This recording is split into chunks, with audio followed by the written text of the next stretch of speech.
Hi everyone, this is Shanice Gay with Ali. I am coming to you live and direct with TJ Vida. This is our part two of our rape prevention workshop. Hold on, let me make sure I do something. Okay. Oh, it's about to come down. So Yep. live and direct, uh, our second workshop. As everyone know, usually on Tuesdays I will have my purple round table, but however, I'm in school now and I am having something on Wednesday, which is very, very important. This right here is very, very important, as well as all the other conversations we have had. So please excuse what I have on. Listen, I just came home from work. It's hot at work and it's hot at home. So you're not going to see that much of me anyway.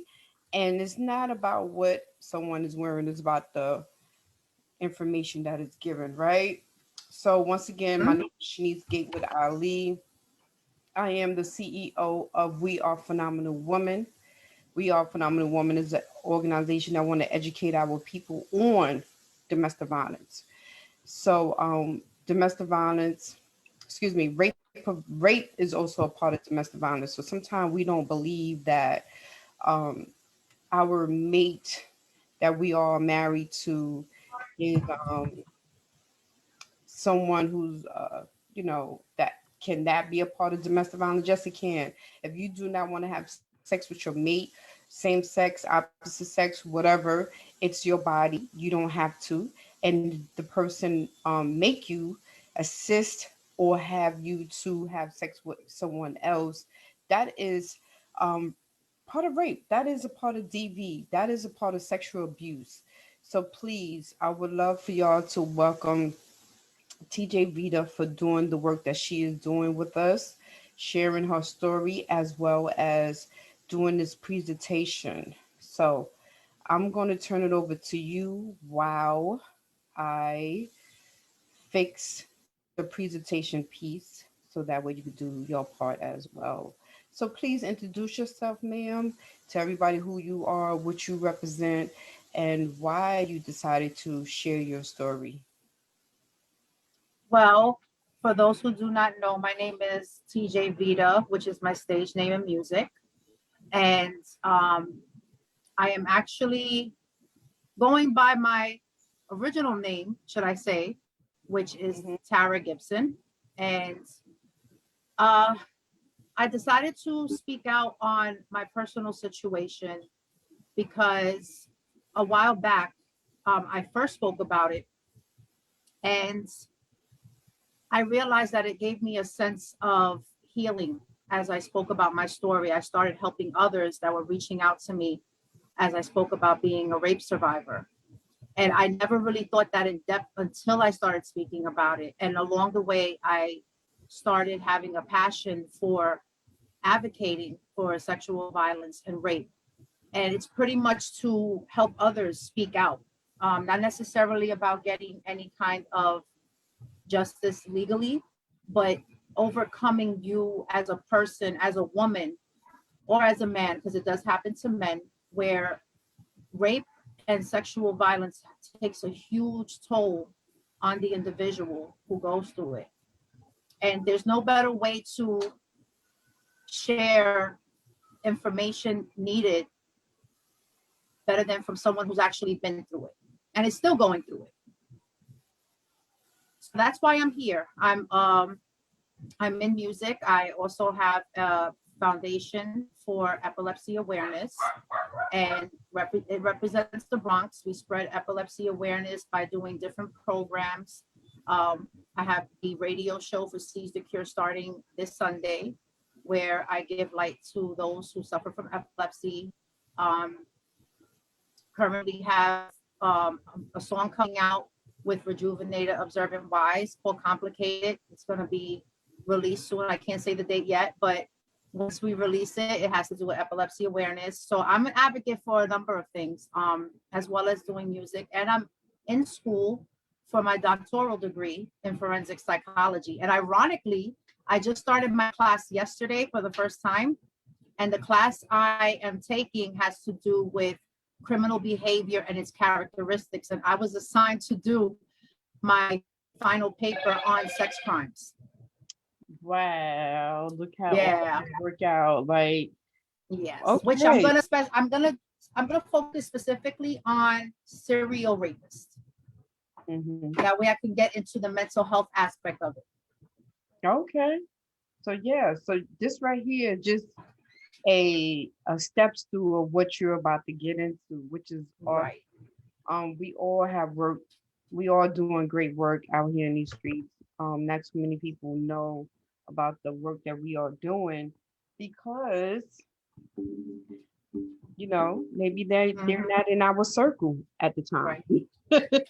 Yeah. So, with that being said, we using our platform on social media to still share the light on awarenesses that some people do not realize that it's a problem.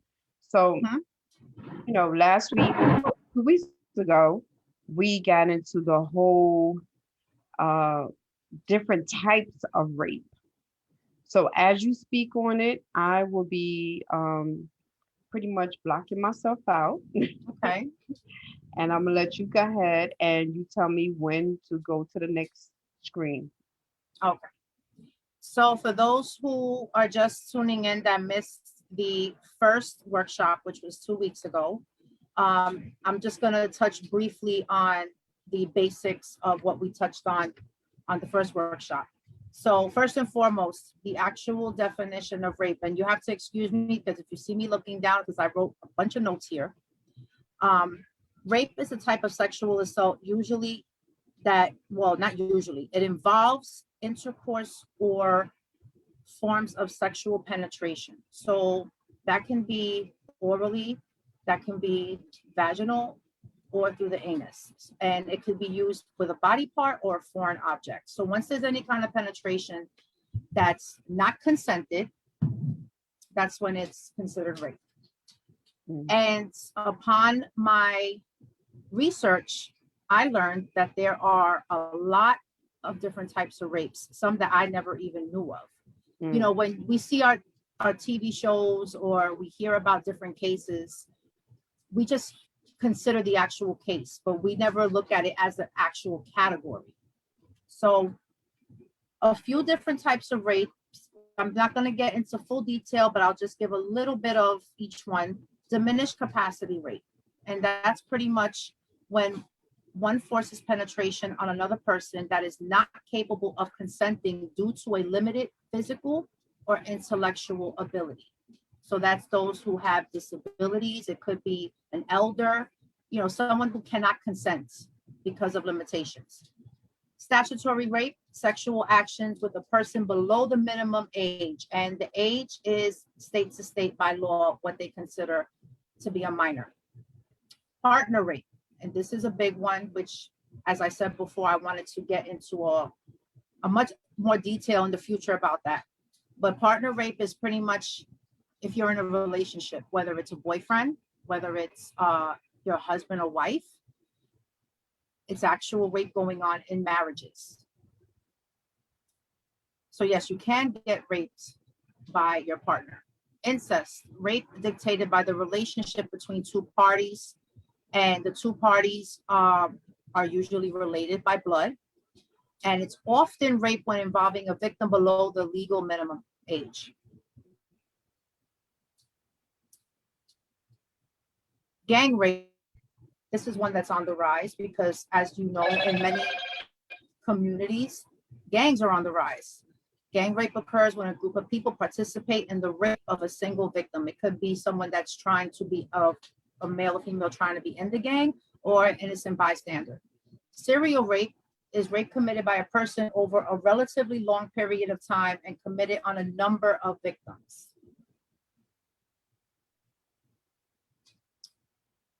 And then we have date rape and acquaintance rape, which involves the perpetrator and victim knowing each other either socially or professionally. Payback rape is also called punishment rape or revenge rape. It's a form of rape specific to certain cultures, particularly the Pacific Islands. And we have war rape, which is committed by soldiers, other combatants, or civilians, during armed conflict or war, or during military occupation. Could you break that down, the war rape one? Break that down for us, please.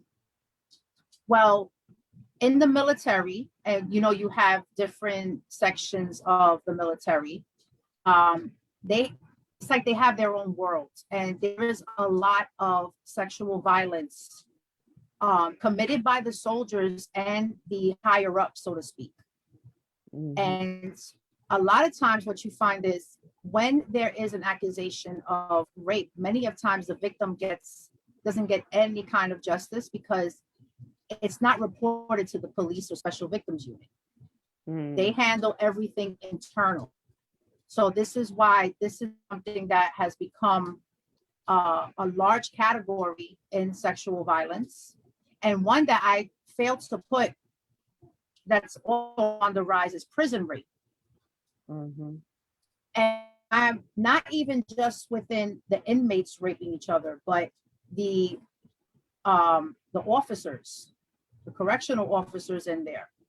There's a Mm-hmm. lot of rape that's going on between the correctional officers as well on the prisoners. Mm-hmm. So Thank that's you. another thing. Custodial rape is rape perpetrated by a person employed by the state, and so pretty much custodial rape is someone who's the higher up official that you answer to that takes advantage and attempts rape or actually does rape you. It could be your boss, it could be your teacher or professor, anyone that's in a higher up position that utilizes their power to take advantage of um, a weaker person, so to speak. So that's what we pretty much touched on 2 weeks ago. I gave a lot of statistics on the boroughs in New York and the the statistics on rape and sexual violence from 2020 to early 2021.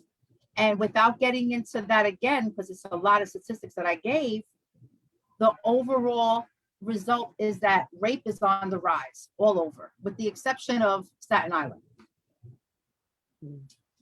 Um, but it's on the rise. And let's remember that rape and sexual violence is the one are crimes that are underreported. Okay. The statistics that we have are just on not only the reported cases, but the ones that were looked into. So the next question is, why is it important? Why is it important to educate the public? And what I'm about to get into doesn't even require the slide.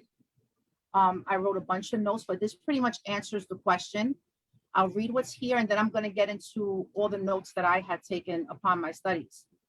It is Okay, so important. you stop the slide right now. No, I'm going to read the slide, but then my notes are going to pretty much Okay. detail everything. Um, it is important in spreading awareness and prevention. While it is never the victim's fault for being raped, there are things the victim can do to gain justice and prevent the psychological and medical effects that come with being raped. There are also risk factors and warning signs that can increase protective measures taken. There are many stigmas that come with rape that need to be clarified. The more the public is aware, the more victims will report and possibly escape before being attacked. The understanding of the psychological elements to rape create a mass awareness of its severity to the victim and the offender. So, in a nutshell, in order for us to minimize rape and sexual violence, the number of attacks, there's a lot of things that we have to target. There's a lot of factors that need to be weighed and understanding what needs to be changed and where the faults are within our system. for the victim, and also getting more awareness on the perpetrator and trying to minimize the, how do I say, reoffending, so to speak. And I'll get into that right now as we speak, matter of fact. Stats. 1 out of every 6 American women have been raped and is estimated to be raped. That seems to be the pattern. 1 out of every 6 women. 1 in every 33 men have been raped. And these statistics go from 2018 to current. 7 out of 10 assaults are by someone that the victim knew, which is, that's really important to know, because a lot of times we're worried about the stranger. You know, we're concerned about walking down the street, going to work, loading our car with, or unloading our car with bags and groceries, and wondering if we're going to get attacked by a stranger. And while that's dangerous and it's something to be worried about and have to defend ourselves and be aware of our surroundings, to know that majority of the cases are someone that we knew or that we will know, it's a lot of psychological awareness that needs to be presented so we can protect ourselves and be aware of the signs. The statistics of when these crimes happen. 48% of rape victims were sleeping or doing something in the home where their attention was not around on the person who attacked them.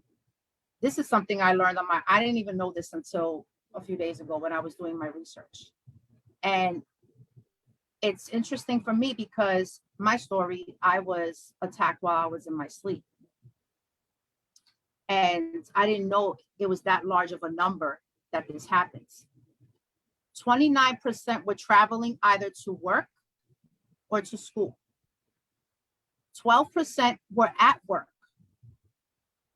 7% were at school, and 5% were other situations, which is probably stranger attacking, so to speak. 19.5% of victims were raped by a stranger. 19.5%, that's not a lot. 39% of cases, victims were raped by an acquaintance. 33% of rape cases are by the spouse. That's a large number.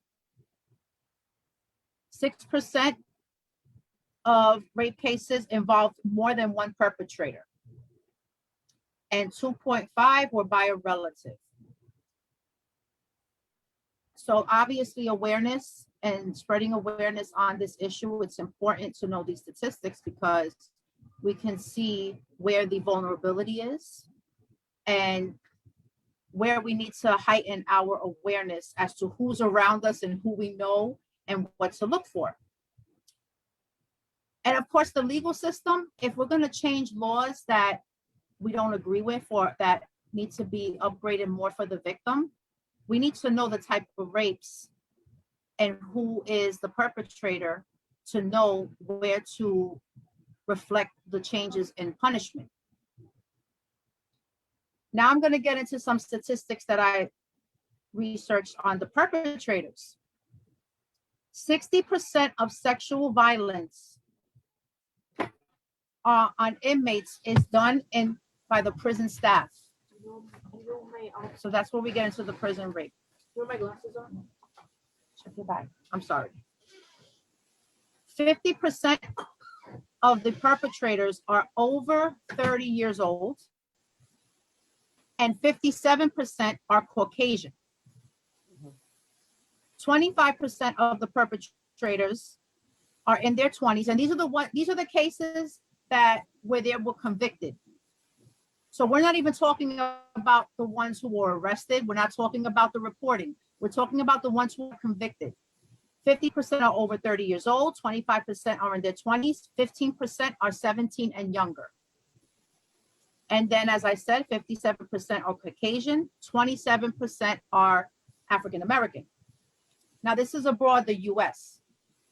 Obviously, the statistics for each neighborhood would probably be different or reflect different with the ethnicity and the age range, because it all depends on what neighborhood you live in and what crimes are more common. Out of every 1,000 sexual assaults, out of every 1,000, 975 perpetrators will be let go. They will walk free. That's because only 310% of cases are reported. Only 50 lead to arrest out of that 310. And 28 lead to felony convictions. Only 25 are incarcerated.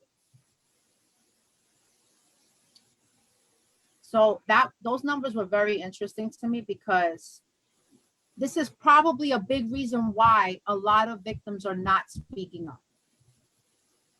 And I can tell you this from personal experience, that I went through the same thing. I felt like nothing was going to happen on a legal standpoint, and nothing did happen. Exactly what I thought was not going to happen is exactly what didn't happen. So many times, a lot of women or victims don't speak up because not only does nothing happen, but you go through a lot. When reporting a rape, you have to go through a lot that's emotionally traumatizing. All the steps that and the people you have to speak to, and testifying and getting evidence to support your allegation, and to do all that and nothing happens. It's a huge smack in the face, so to speak. Now I want to talk about the statistics of the mental health aspect on the victim. And this all leads into, again, the question of why is this important to speak about? 94% of rape victims experience symptoms of PTSD during the first 2 weeks. So immediately following the attack, they experience PTSD. 30% experience the same symptoms of PTSD, but they don't experience it right away. They experience it 9 months after the attack or after. So that's probably for those victims who don't want to admit what happened. They try to keep moving through life like everything is normal and holding everything in, not speaking. And eventually it surfaces. 33% of rape victims have contemplated suicide, and 13% actually attempted suicide. So obviously the mental health effects to the victim is a huge issue, that it's something to look at when we're trying to legally change not only certain laws, but provide more to the victim, more resources and more outreach that they can lean on and feel comfortable to speak. Drug abuse is common within rape victims. 34 are likely to use marijuana following a rape. Rape victims are 6 times more likely to use cocaine, and they're 10 times more likely to use major drugs, which we know what those are. Talk about heroin, talk about I forget the drugs that you get prescriptions for that are really on the rise right now. Opioids, thank you. I couldn't think of the word. Mm-hmm. Now we'll talk about the relationship effects that happen once someone is raped. 38% of rape victims report work or school problems. 37% report hostility with family members. 84% report relationship problems. And this is something that I can relate to. When it first happened to me, I didn't show up to work.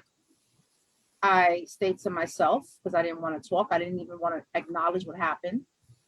I was in a state of shock. And throughout the years following that, I had a lot of relationship problems to the point that at the time of year that it happened, which was around the holidays, I couldn't be touched. I couldn't be talked to. Um, if you even did anything to remind me of a feeling I experienced during that time, or if you did anything to even sound like the individual that raped me, I would lose it. I would completely lose it. So that's something that I could really relate to.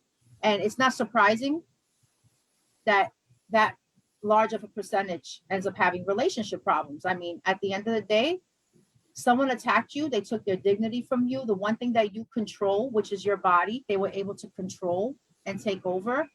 And naturally, based on who the perpetrator is, it gives you a sense of not trusting similar individuals, whether it be the same gender as the perpetrator or the same ethnicity or anything that reminds you, anybody around that reminds you of the perpetrator that hurt you, it's a trigger for you. Here's an interesting one, and I had no, what I'm about to read, I had no intention of even looking this up, but it actually just came into my eyes and I had to look further. It's one of those things that it's really interesting. Pregnancy from rape. The chances of getting pregnant from a one-time attack is a 3.1 to 5% chance. The number of children conceived from rape in the US since 2019 is but 7,750 to 12,500. And this is out of 250,000 cases. So we have a lot of babies being born to rape. And that made me think of that's a whole show in itself. That's a whole show in itself, because I can't imagine carrying a child from your rapist. And there's women who do it for whatever their reasons are. You know, it's commendable. It's commendable because the child is innocent.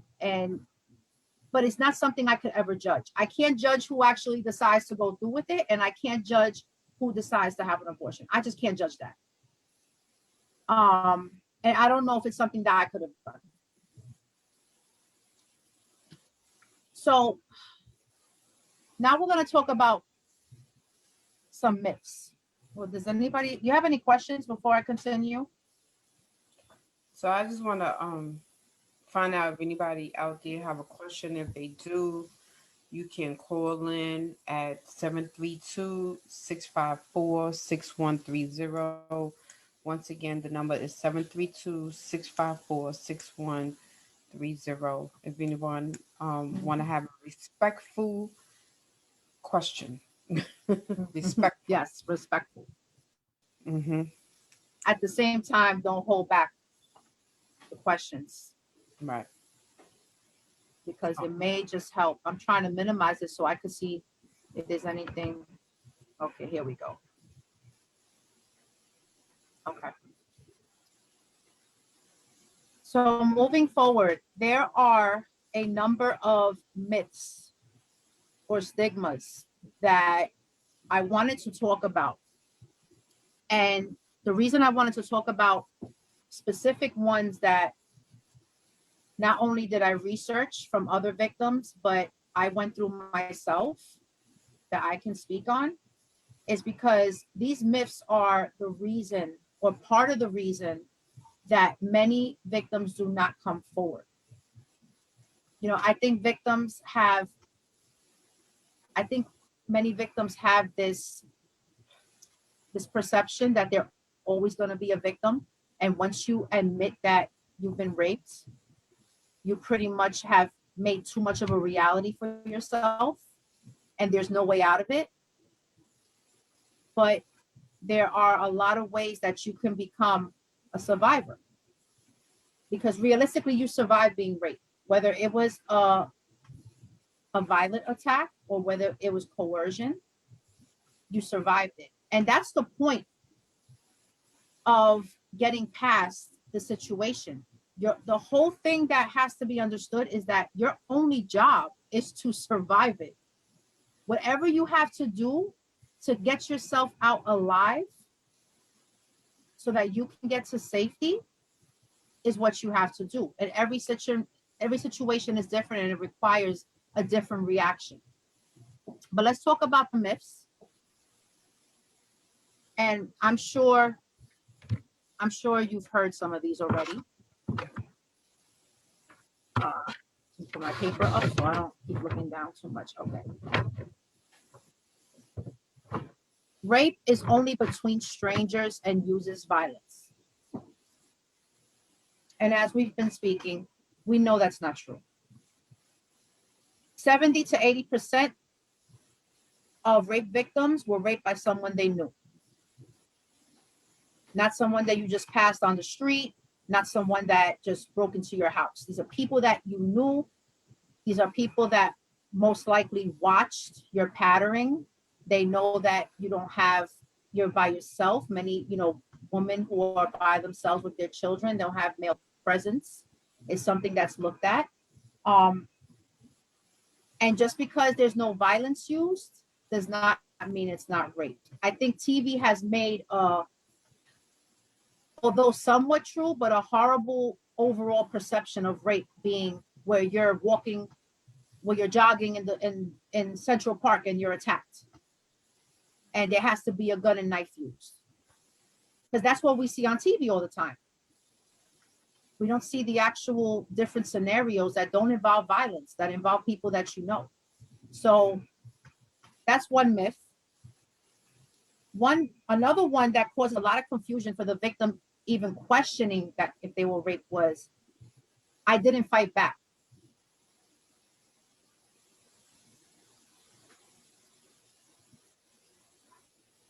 Rape is rape.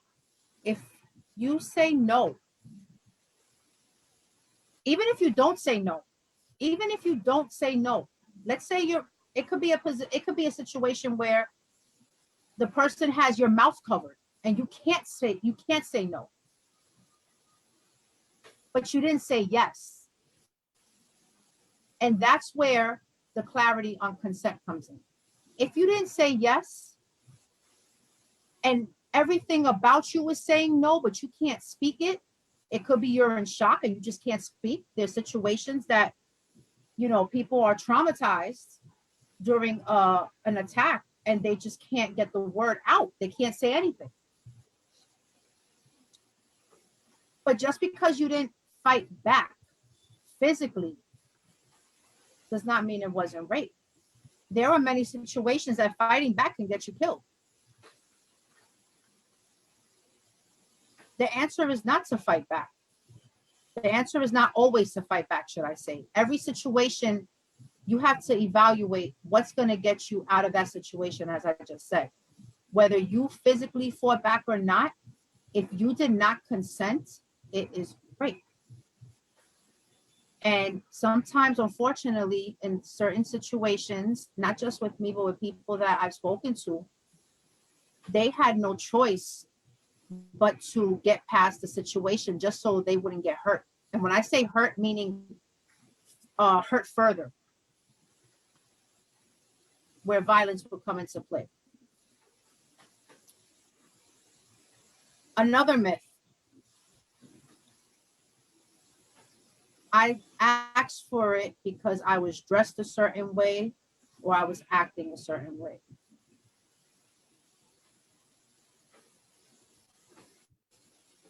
Honestly speaking, nobody asked to be raped.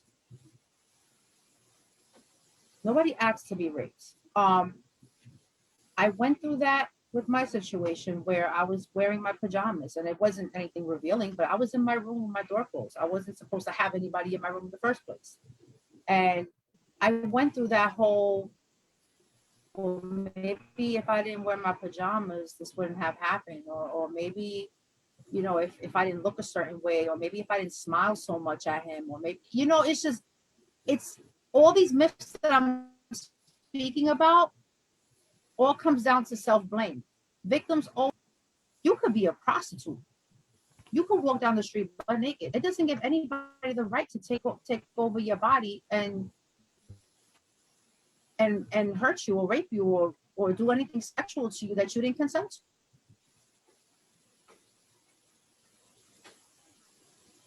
And unfortunately, if you already how I say, and excuse me if I'm not using the right term, but if you are, for instance, when I went to the police, it wasn't easy because they they made me feel so uncomfortable that they almost made me think I did something wrong. Now, I walked in there fully clothed, a regular person, a regular woman, worked, had my child, I didn't bother anybody.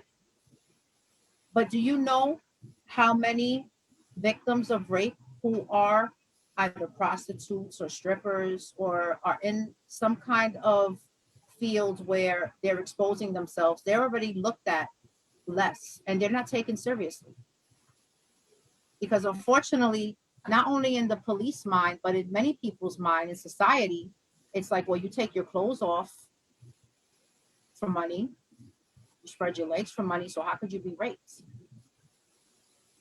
Rape is rape no matter what your situation is, what your career is, or what you do to make money. If you say no, it's no. If you didn't say yes, it's rape. If you didn't consent. Here's another one, which you probably see in a lot of relationships. He pays the bills and supports me. I depend on him or her. So how could I say no?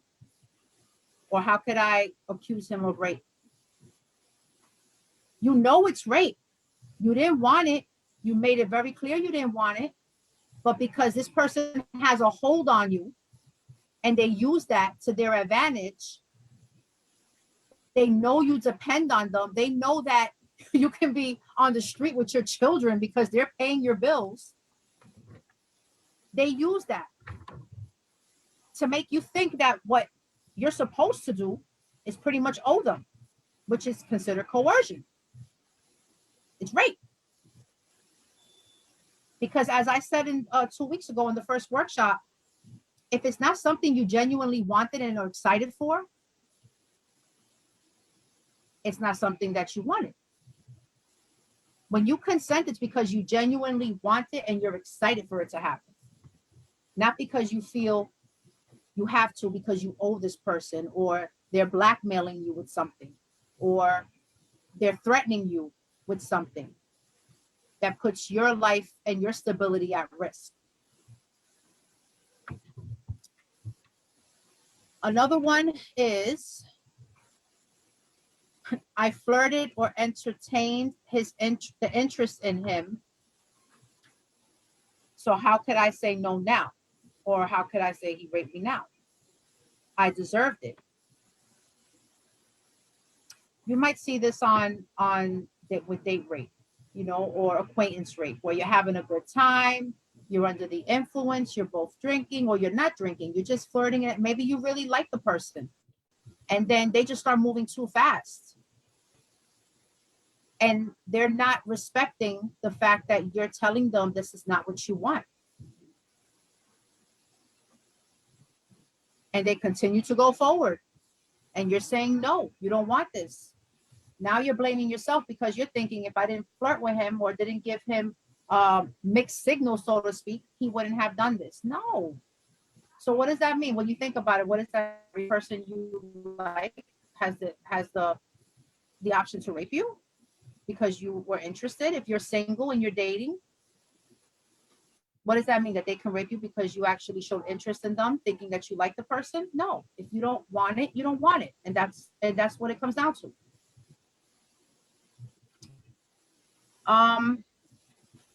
We were making out or in the moment of having sex, and I changed my mind. I can't say nothing. I changed my mind. And, there's another myth attached to that where, quote unquote, it's not my belief, but there is a myth that, or stigma, should I say, attached to that, that men cannot control themselves once they're in that position. They're not capable of controlling their desires. First of all, consent is always retractable. And what that means is, while you thought it's what you wanted, if you're in the middle of it and you decide that it's not what you want for whatever reason, you have the right at that point to say, no, I don't want this. You could change your mind about anything else in life. Why can't you change your mind about that? Another myth is there's a lot of false reporting of rape. Statistics from the FBI database show that only 2% of reports are false. Only 2%.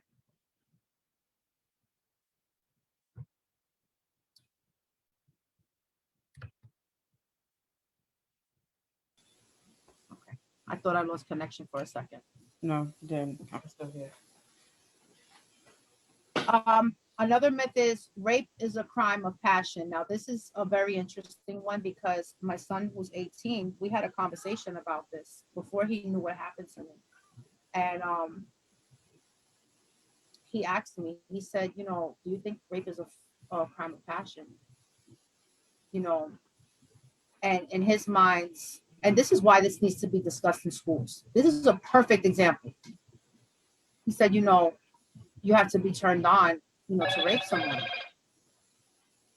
And I had to break it down to him. He wasn't understanding, maybe because I'm mom. But rape is not a crime of passion. Rape is a crime of violence. It's a heinous crime of violence. It's the most disgusting form of violence that you can do to a person. It's a form of control. It's a form of manipulation. And anyone who rapes someone, whether it be someone who's mentally ill, whether it be a narcissist, whether it be someone that you know, don't ever think for a second that they raped you because they thought you were attractive and they couldn't control themselves. No, no. The perpetrator has a lot of deep issues themselves. Okay, it's actually a form of anger that comes out, and rape is the symptom to the anger and the ideation of control. Another myth: rape only happens to certain types of women. Rape happens to anyone who the perpetrator views as weak. Okay. Now, if we're getting into serial rapists, it's a little different because serial rapists usually have a specific type based on something that is a trigger for them. That's a completely different area of how they choose their victims. But when we're talking about acquaintances and we're talking about, you know, situations involving rape, whether it be family, whether it be friend, whether it be a boss, these are people that pretty much they don't have a specific type. Their type is anyone that they think they can get away with it with. Here's a big one that I learned about this recently in doing a case study with towards my doctorate degree. I had an orgasm while being raped. Now, this may be a little uncomfortable, but this is the reality. There have been cases that, and when I bring this up to people, a lot of people are like, how is that possible? It's very possible. There have been many cases where the victim had an orgasm while being raped. Obviously, many of what we view an orgasm as is a pleasurable thing. It's actually about your body's reaction. It's an automatic reaction that your body can have during an attack. Um, I'm going to look further into the details with that, but from what I've read, and I've actually spoke to two people this happened to, and this was a violent attack, the same thing happened. And it's very interesting because that right there can really make someone not speak, because we don't understand the biology of our bodies and what happens. Now, when you think about something as simple as for a female, when we get cold, what happens? Our breast nipples get hard. Okay. We understand that. So it's something that we need to understand more about the biology of our bodies and where those things come, where orgasm comes from, and not just on a pleasurable level, because it has been proven that an orgasm can happen during a rape, and it's not because the person liked it. It's during a forceful situation where they're actually fighting. Um, and here we have the last one that I looked at, which has a lot to do with partner rape. I'm his girlfriend, or I'm his boy. I'm his girlfriend, or I'm her boyfriend. I'm his wife, or I'm her husband. I'm supposed to. I'm supposed to let her have sex with me. I'm not supposed to say no. It's not rape because we're married. My body is his. His body is mine. No, your body is yours. A piece of paper does not make your body become property to him, or vice versa. There's supposed to be a level of respect. You're married, you're in a relationship. There's supposed to be compromise. There's supposed to be respect. There's supposed to be gentleness. It's not supposed to be controlling. It's not supposed to hurt. So that leads me into that question. All these things that I just spoke about have to do with why rape prevention and rape awareness is so important. Because in order for us to make any kind of change, we need to look at all these things: the psychological aspect, the medical aspect, the effects, the perpetrator, and what statistics we're looking at. Which for the next one, I want to get a little more specific on the statistic within the boroughs, being that I gave the statistics on the numbers in rape for the boroughs in New York. Because there's no way for us to know what changes need to be made unless we understand prevention and what we can do to prevent, which is going to be on the next workshop. We need to understand the perpetrator and where the large numbers are coming from to know the source, so to speak. And we need to understand victims. Victimology is an area of psychology that realistically it has to do with every other area in psychology. But in order for us to know what victims need, in order for us to know, I went as deep as thinking, here you are, a perpetrator, you get convicted of rape, you're put in prison, but then you're getting raped by the guards. So what happens when that rapist is released? You possibly made a serial rapist out of that. Not saying the one case wasn't enough, but now you just worsen the situation for reoffending, and now the reoffending is going to be even more severe because now he or she is a victim. I don't believe in an eye for an eye because unfortunately, these people aren't put in prison for the rest of their life. They're released into society. We're supposed to know when they're released because they're not supposed to be placed next to schools. They're not supposed to be placed in certain areas, but trust and believe, they do it. They do it. There was this guy that raped two girls in the building next to me. And when he was released, he was two 15-year-old girls he raped in the basement of the building next to me. These are sister buildings. And when he was released, he went to, like they all do, live with family. Where does mom live? In the same building on the first floor. But because of her apartment, nobody knew about it. But when you go on the sites to go, there's a site where you put the sex offender registry. You put in your zip code, and it tells you every single perpetrator that was released, where they're living, which is not usually updated, unfortunately. Their aliases, all their information is there. You would be shocked as to how many are right next to your child's school. They may not be raping children, but they're living right next to you, and you're an adult. They're not supposed to. So we're not even informed of when they're released.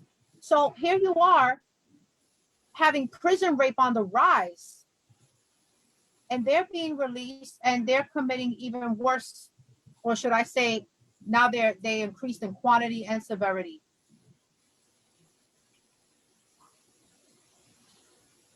Wow. So there's a lot of issues that we have in order to, I don't think we're going to stop it at this point, but we have to stop it from increasing the way it is. Because as you heard the numbers 2 weeks ago when the first workshop, these numbers are drastically increasing within 6 months.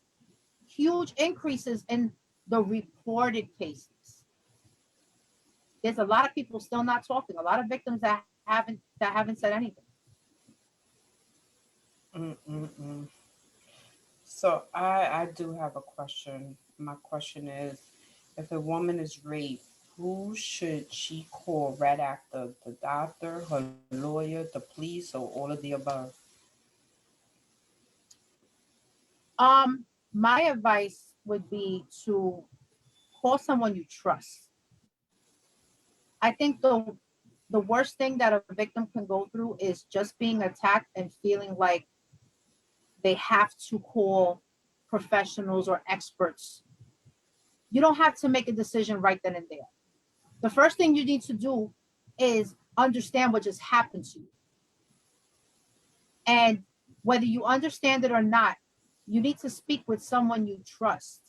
It could be a friend, it can be a parent. A lot of times victims don't tell their parents because they don't want the it's a lot of shame. It's a lot of shame. Many times they don't call anybody, even the people they trust. But when it comes to medical professionals, law enforcement, I always say weigh your options before deciding them. You need to get medically checked. That's there's no ands, ifs, or buts about that, because you need to make sure that you're not, God forbid, damaged, or you didn't pick up anything. Um, and that you can do on your own private, because that's confidential. And even your doctor is not going to make you call the cops, or is not going to call the cops themselves because you're an adult. Now, if you're a child, it's a different story. Mm-hmm. But if you're an adult and this happens to you, your doctor is obligated to follow confidentiality. And your doctor can give you the options as to, what you should do, or resources to help you figure out what you want to do. But medically getting checked is the ultimate priority. And another reason I say that is because while you may not have decided what you want to do legally, it's very important that any evidence is collected just in case you decide to do it. Just in case. You don't have to, but it's better to be safe than sorry. Absolutely. So, what motivates you to basically, you know, tell your story and have this to be uh, a subject in your life? I know, but other people Yeah. just tuning in probably don't. My main inspiration is the fact that I went through a lot. I went through so much that I didn't realize it affected me the way it did. Um, I had nothing happened to him, you know. And as I got older and I started speaking, I realized that I actually did get justice. I actually showed him that I was not scared anymore. Mhm. And that helped me heal myself as a woman. You know, even right now, you know, you might hear me getting a little tongue twisted and stutter a little bit because it's not an easy thing to talk about. I mean, Mhm. some people say I make it look easy, and no, I don't. You know, it's not something that's ever easy to talk about. But I know that there are certain things that I would have done differently, and I admit that now. I wouldn't have showered. I would have went to the doctor sooner than I did to have the evidence. But I also remember that rape was not something that was really talked about. Rape awareness and prevention was not something I really learned about. So when it happened, I just didn't know what to do. I didn't know what to think. And this is why I feel that it needs to be in our schools. Our kids need to, because now on top of that, times are changing. Times have changed. I mean, that's it changing. They have changed and they're continuing to change. And when I say that, the moral standards of what our kids are being taught, how young men are viewing women or girls, how our young girls are viewing themselves. And that all coincides with sexual violence. Mhm. Okay, we're in the US. We're in the country where all different cultures and religions are allowed to come here. There are many cultures and religions where rape is acceptable. It's illegal here, but it's acceptable for where they come from. And Mm. they're here. So how do we teach our children and our teens and our youth and even our adults that certain things are illegal here and this is morally wrong, but there's cultures and religions that are practicing it right here. Mm. Mm. Mm. Yeah, that you hit the spot. Whereas the different cultures, you're definitely correct on that one. And our goal is to get this information in schools, have conversations, um, you know, and it's gonna happen because you put it out there. So Mm-hmm. definitely. I did have another question. I don't know if anyone out there do have a question. If you do, please feel free to call 732-654-6130. Once again, the number is 732-654-6130. Um, hmm. So my question is, how common are the special victim unit and police departments? Like, how do they deal with it? Matter of fact, did they even create a special victim unit for rape Yeah, victims? they do have a special victims unit. Again, every area is different. Where I live, sex crimes is a very high rate here. So Mm-hmm. they're dealing with all different kind of sex crimes. I don't know. I haven't spoken to anyone in particular from that unit to get information, and I'm looking into it because I do know law enforcement. I want to speak to someone that's within special victims. But based off of my experience and how I was treated when going to report it, at the time I was upset and I balled up.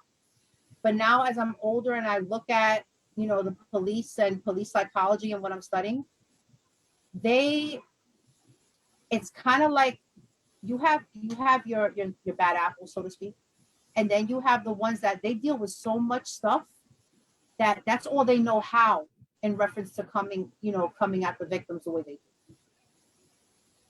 They Right. have a hard demeanor, and that for a victim could be the worst thing in the world. Mm. um Not everybody's Olivia from special victims unit. The way she is, if we had all her, forget it, people would speak. Right. But that's not the case. I'm very interested in getting in contact with someone from Special Victims to talk about their trainings and their experiences dealing with, reportings of rape and how they look into things and what the process is, so to speak. Hmm. Absolutely. Um, I do want to say thank you again for doing what you're doing. Thank This you. is very helpful. There was some that are um, are out and about that paid attention to the first one, but some people just hit me up and said they out and about. However, since it's live on Facebook, they're able to watch it later. Mm-hmm. So it's it's so sad because even our parents would say something like, if you wear that little shirt, that little skirt, and that kind of like stick in your head. Or if you wear that red lipstick, you're considered as, a prostitute Mm-hmm. or whatever. So it's like the whole makeup of how can I, how, I how get what you said. like, what do you do? Like, okay, so if I like red lipstick because it looks nice on me, I'm gonna be considered as a prostitute, and I might get raped, or I might get, whatever. Or if I wear this short skirt, something's gonna happen. At the end of the day, you don't know what to do, but you Right. like those type of clothing, and like you said, no one have any right to do anything to you. If you look, you look, but it's a sickness. Like And you, even that's a risky one, the looking. yeah, absolutely. I mean, after a while, you're going to act on your lust, you know, and that's what it's all about, lusting. If you constantly looking, men constantly looking at a girl's behind or whatever the case may be, he after a while it's gonna turn into lust. It's gonna turn into Mm-hmm. temptation, and if you are a woman who is wearing those type of clothing on a regular basis, and this is somebody that live in your neighborhood, and he constantly see you dressed like this, I'm not saying how to dress, but just be cautious of what you, because there's a lot of sick people out there. There's a lot of sick people out there. I mean, my goodness, this, Yeah. you're not living in a society where everything is just okie dokie, everything is Mm-hmm. good, and I have a 26-year-old, so I kind of get worried myself because sometimes she will be leaving from her friend's house late or whatever, and she would Yeah. call me, and I would be like, why are you out there at this time of the night? Something could happen to you. Mama, get in the cab. Something could happen in the cab too. So I'm just now she don't even call and tell me it's over. Like, I'm just so nervous for her because she looked like she's 14, but she is 26. Actually yesterday. So with that, it's like, what do we do? I mean, even our seniors are getting raped. Our seniors are getting raped. I mean, a person who got a sick mind, they don't care who it is. Just the Well, other day, I'm sorry not to cut you off no, no, go ahead, go ahead. real fast. It was a dude that was masturbating in front of an MTA conductor, and she was inside of her booth, and he was masturbating. I remember when I used to be on the phone when I was a kid, and I was small, but I always had backside or whatever, and I would be on the phone talking. Next thing you know, I'm looked down. A guy is jerking off, you Oh know, my gosh. in the car. And I mean, listen, this have happened so many Mm-hmm. times. It was really, really bad. I remember one time in the train station. I'm like, what is this man doing? And he, Mm-hmm. what? This world is sick. We really have to pay attention to what we're doing.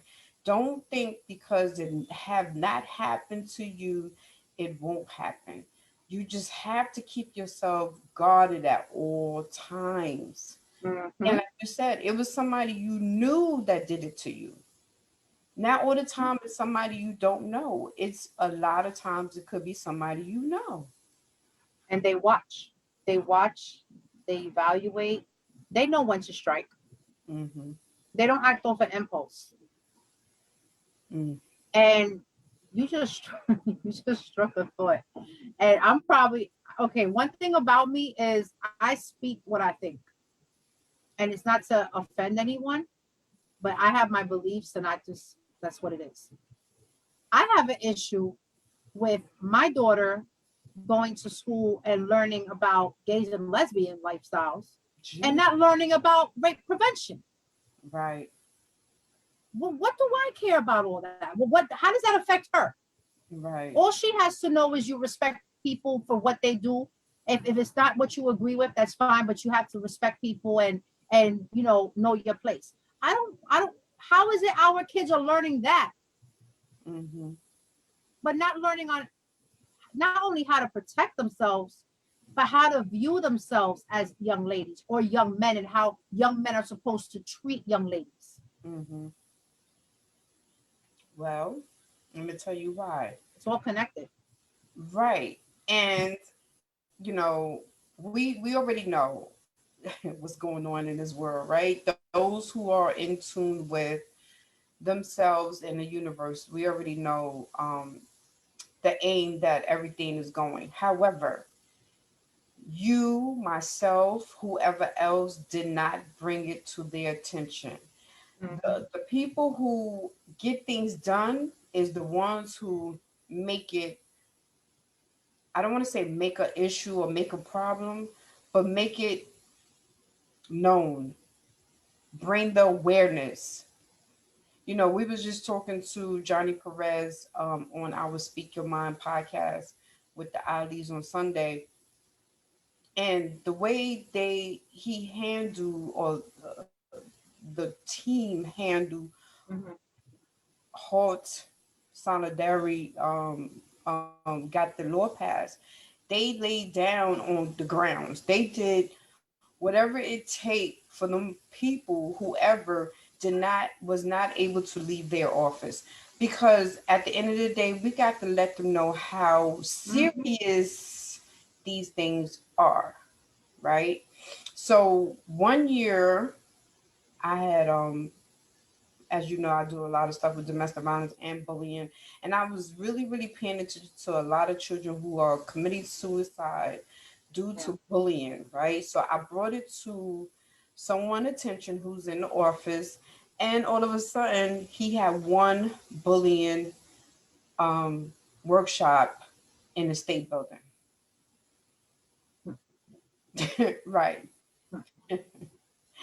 Right. So my thing was, like you said, we need to bring this into the schools. We need to talk about it. We need professionals. We need experts. We need round table discussions. We need that's no, that's not what happened. Not to mention, I do stuff with bullying. Why they look past me and went to somebody else? Mhm.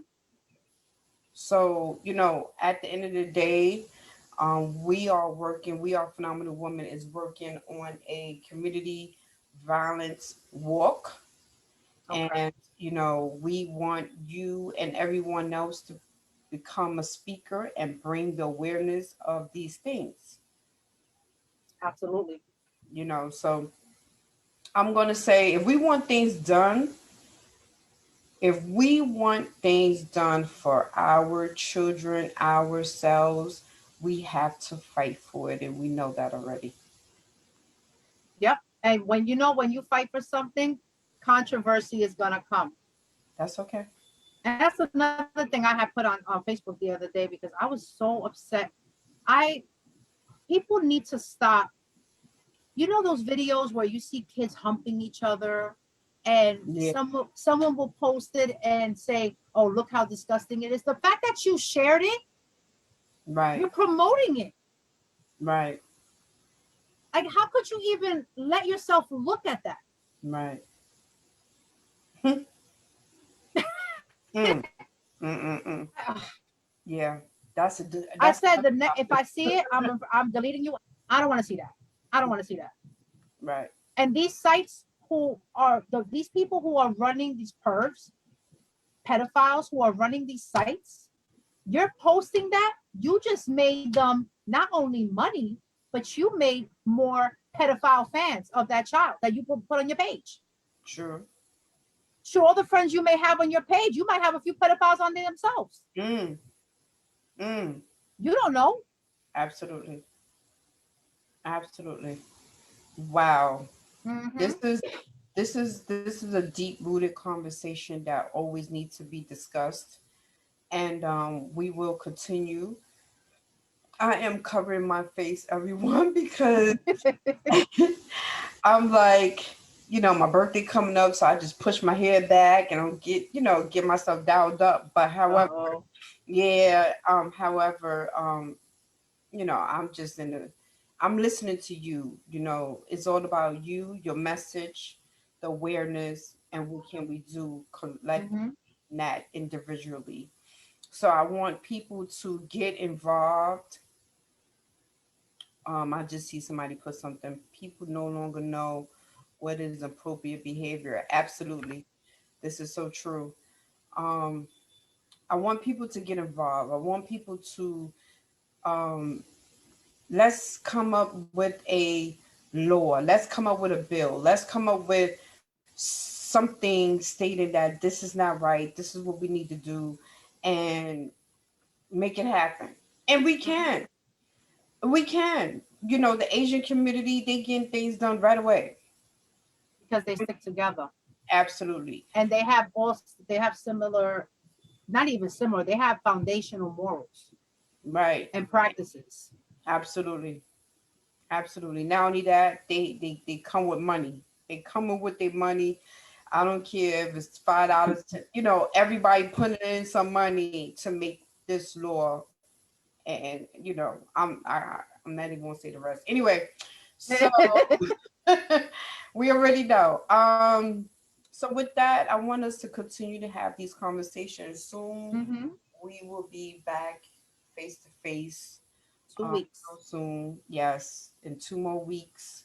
We are soon to be graduates of leveling up Mm-hmm. in life.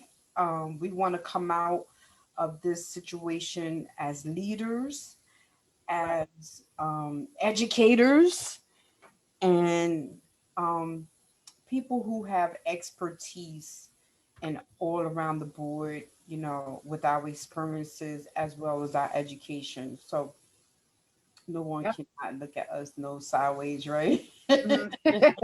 I love it. So with That's that, okay. I want to ask anyone else, do you have a comment? Do you have any else to say? Um, Let me see if I have another question. I kind of wrote some stuff down while you was talking. Hmm. So, how has the law changed regarding sexual assault? Because that's what rape is considered as sexual assault. Am I right, or is it different? Can you break that No, down? well, rape is force using an object or the body with penetration. Okay, Sexual assault is more of, it's physical, but there's no penetration. got it. Okay. So, has the law changed regarding sexual assault? Are victims treated more fairly today, or rape victims? I think there's so much confusion with so many things that there are certain laws that have stayed the same, but Mm, there's always these exceptions and there's always these loopholes and there's always, everything, like I said, everything changing. I'll give you a perfect example. And I didn't even know this, but before, pedophilia was illegal. mm, Pedophilia is not illegal. Pedophilia is not considered a crime. It mm, is considered a mental illness. mm. Unless the pedophile touches the child or is charged with child pornography along the lines of not touching, they don't consider it a crime. Wow. Yes. Yeah. Oh my Yes, pedophilia is a disease. As long as they look but they don't touch, it's not a crime. So that means that your child could be in the park, and now it makes sense because I know over here there were a few people I saw that were sitting in the park, especially men, and if they didn't have children there, the cops were kicking them out because they God. can look and admire and go home and jerk off to your kid's picture. Excuse me for saying it like that, It's but true. that's what it is. Mm-hmm. That's what they're doing. Or they're taking pictures of your kid, or they're going on your social media and finding your child and putting it on these sites. So all these the world of pedophiles could, get hard together off your kid. Mm. But because they didn't touch your child, it's not a crime. It's just mental health. Shoot, in my world, it's a crime, Don't. and there's a punishment for that crime. I know that's right. Wow. But that's just to show you how much we don't even know about the law.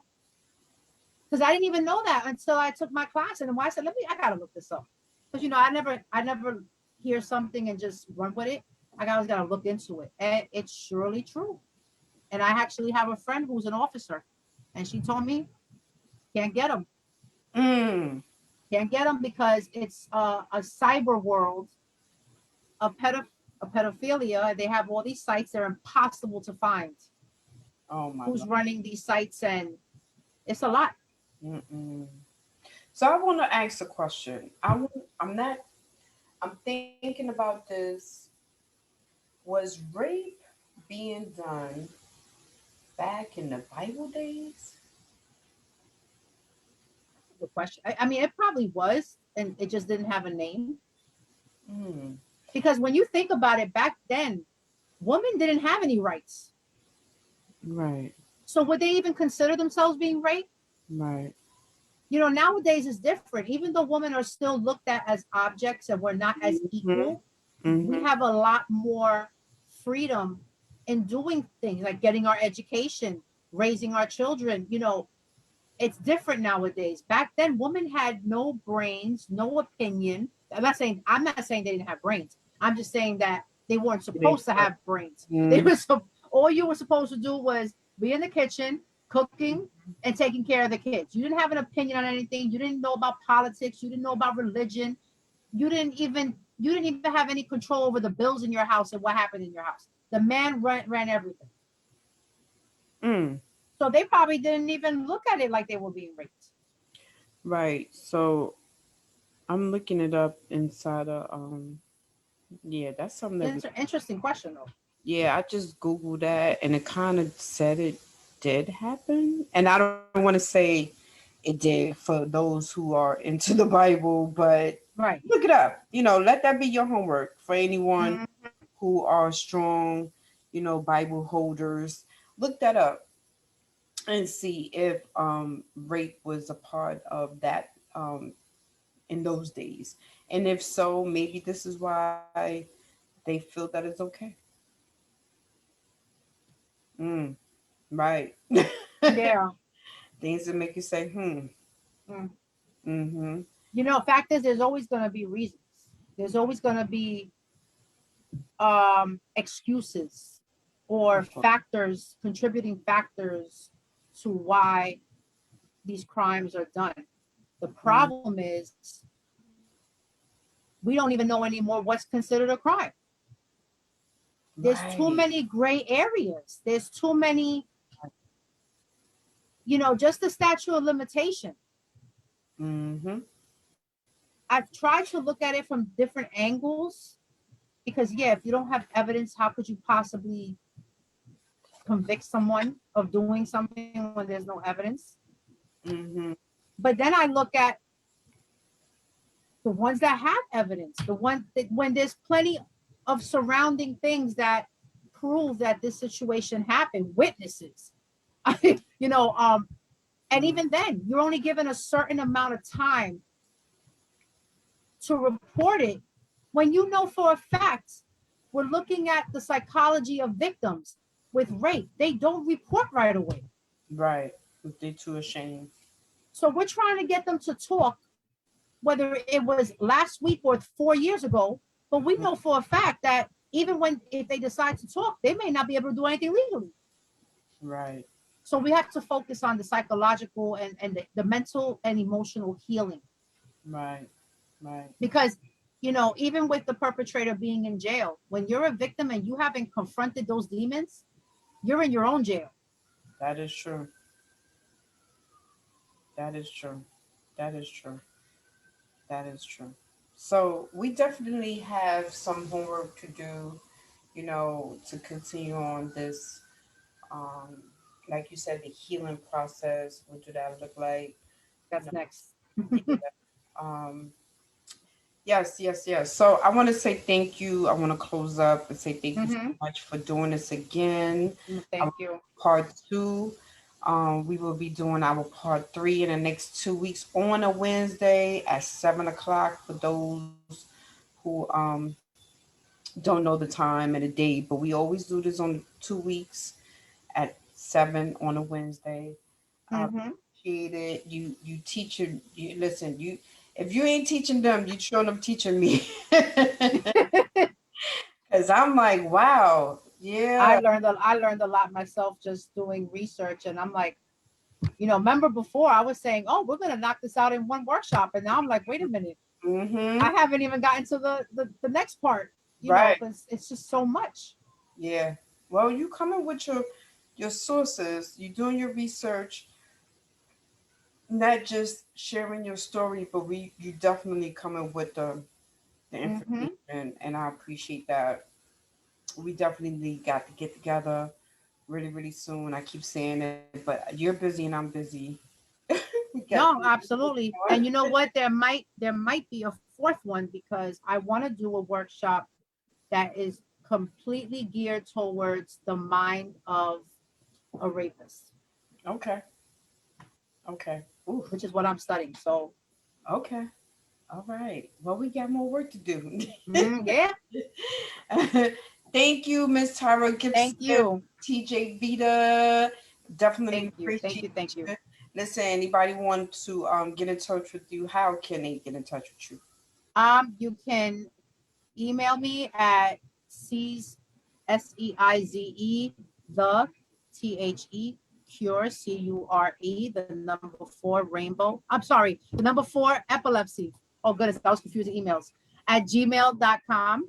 Or you can reach me on Messenger. TJ Vida is my page. Instagram is TJ_Vida. That's VIDA.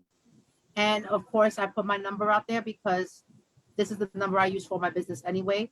It's 347-797-8938. Don't hesitate to call if anybody wants to be a part of the next workshop and speak your story. I'm looking for people to, come on board and give their opinions and their testimony as well. Mm-hmm. Absolutely. Thank you so much. And we see you Male or in female, doesn't matter. right, right. We need our men to speak up more too. Absolutely. And tell us about your GoFundMe. Oh, what was I'm doing an event for Seize the Cure, which is my organization for epilepsy awareness. And I've done 6 events, but this is the first fundraiser that I'm doing. And the reason I'm doing this fundraiser is I need to make I need to increase funds so I can do programs in the community, which consist of workshops, trainings on seizure safety.